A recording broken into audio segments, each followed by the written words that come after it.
Great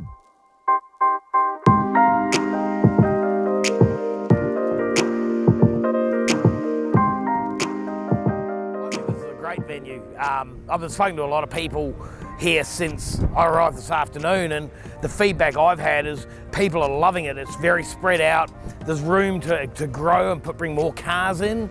And yeah, the general consensus from people I've spoken to is they hope it continues here because it's more central and they love it. I mean, a lot of the cars here are already insured with us, but we are here to answer people's questions, if they want to quote on their daily drive car, their home and contents.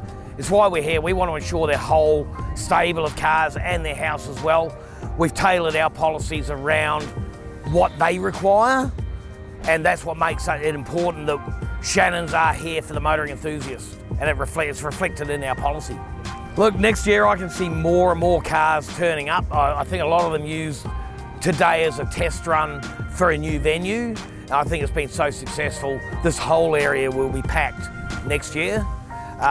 Very, very important that as an organisational committee, they got it right with the venue and facilities and room to expand, because the object is to have the show expand. That's what it's all about, you know, and a lot of guys in this day and age, it's a lot harder for them to get away from home, and this is a show everybody wants to come to.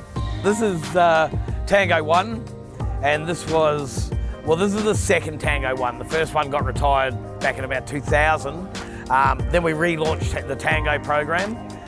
Tango 1's been with us since day one, and we've just decided to retire her. She did her last race meet last weekend, and that was a national meet.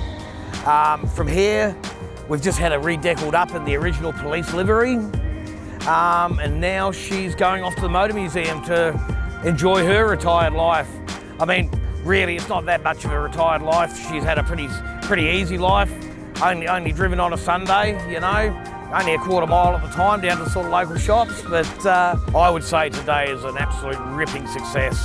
I mean, bearing in mind I have a lot of interaction with all the clubs around here today, and the feedback I've had, I haven't had one negative comment from them, so fantastic spot to be. I mean, I've done a few shows here before and I've always said it's a very, very good venue to be at, but absolutely wonderful, and the way Perth Racing have supplied the grounds for us makes it even easier, and everyone's having a good time, and that's what it's about.